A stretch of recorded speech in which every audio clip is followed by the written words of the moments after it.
you go and see Sir Alex because you think that you're not impacting games as much as you wish, and between you, you decide, okay, that's it. Then you decide to come back. How did the comeback manifest itself? I'd been. He wanted me originally to come back and coach the reserve team with Warren Joyce, under 23s, I think they call it now. And I said in September I'll come back, so I had a good 3 or 4 months with the family. Had some nice holidays and came back in September. Started helping Joyce. He started training with him more than often than that. I was training every day with the likes of Pogba, Lingard. It was that Lionel Cote. It was all these type of players who were a really good side, and I was loving training. I was getting as fit as anybody knows. Joyce's training, he's like a sergeant major. He has the fittest team at the football club without a shadow of a doubt. And I was fit. I felt great. It got to December time. The team was struggling a little bit. They had a load of injuries. No central midfield players really. I think they ended up playing Phil Jones and Fabio De Silva in centre midfield in a game. I think it was against Blackburn at Old Trafford, and they really struggled. I think, funnily enough, that was the end of Pogba that night, because he thought he should have been playing in centre midfield that night instead of them two. Whereas it happens, he was playing in the reserve team, wasn't doing well enough in the reserve team to warrant that. So I went to Joyce and I just said, look, I'm thinking of coming back. I think I spoke to Gary Neville, spoke to Phil Neville, see what they thought about it. And I bet their reaction was yes, yeah? There was, yeah. Gaz especially was the one who encouraged me to go and see Mick Phelan. I went to see his assistant manager, I went to his office. And I was nervous about doing it because I thought, really? what are they going to say? What if he says no? But I'd made my mind, if he'd have said no, I'd have gone on to play for somebody else. I just wanted to play. So at that point you were coming back? Yeah. I was coming back, whatever happened, whether it was for another team.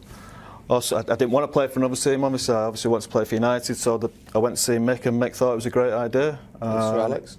Did he in any Well, that was the next stage. Yeah. It's all right, Mick think it was a great idea. Does the manager think it's a great idea? So day after, still nervous, knocked on his door and said, look, I'm thinking of coming back to play. And he said, great, straight away. He said, let me ring David Gill and we'll sort your contract out. Wow. And then he didn't tell the players, is that right? You were on the... Why was that? I don't know. I think he just wanted to keep it quiet. We was playing City away, and he said, just come to the Hotel La Lowry on I think it was a Saturday night. I think he was playing them on a Sunday. And he said, just come and sit on the staff table, have a glass of wine, or maybe half a glass of wine with us. Just don't say a word. And then I get to the ground the next day. And I know what's going on, so I'm obviously a little bit nervous at that point, wondering what lads are going to think. And we get in the dressing room and my shirt's there, and I'm named as substitute. So do you think that was a bit of mind games from Sir Alex? Something just to inspire those lads? Because did he tell them in the dressing room when you finally got to the ground, or what? Yeah, I think he just announced it in the dressing room. The team sheet up, and there you were on the bench. Yeah, he said Scolds is going to be sub. He's back. And the reaction from your teammates? It was good. I was remember Danny laughing. What are you doing there? I remember Danny Welbeck was the one next to me. He said, I knew something was going on. Because I've been training. I was supposed to play a reserve game the week before against Newcastle, but we got called off. So I'd been training. I think I trained once with the first team before I came back. I had to sort some boots. I had to go down to the local shop and buy a pair of... You didn't? A pair of cheap boots, yeah, because I didn't have a sponsor, did I? I didn't have a tie. We couldn't let Nike know because it'd be obvious I was coming back. So I didn't know at the time, but the boots I got were a little bit of a rip-off, I think. So you just went down to your local sports shop and bought some boots to play for your Man United comeback? Yep. And I always remember the game itself, I think we were 3-0 up when I came on, against 10 men, and it went to 3-2.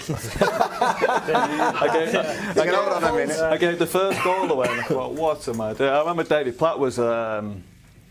he was coach, I think, was it Mancini, I think? Yeah. He was assistant manager of Mancini, and I'm warming up, and the manager says, right, come on, 3-0 up, half an hour to go and play the last half an hour. So I'm taking my gear off, and David Platt said to me, what the hell are you doing? No idea, I don't know. I wish he hadn't done it. At that time I was thinking, what am I doing here? Coming onto a game, we playing against a really good City team. Obviously you think it's quite comfortable, 3-0 up. Yeah. Half an hour to go, 20 minutes to go, and I think I gave a bad pass for a throw-in. Sergio Aguero nipped onto it and scored. So it's 3-1. You think it's still comfortable, it'll still be an easy game.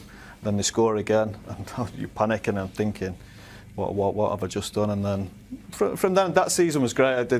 We almost won the league. City obviously won it with Aguero, and in the last minute, which was disappointing. I really wish I'd stopped then. That was enough really, because you know we got to the next season. The manager gave me another year, but I was gone the first time. I was definitely gone this time. I remember playing a game against Tottenham at home. It's only the third, fourth game of the season. I think we got beat at home 3-2.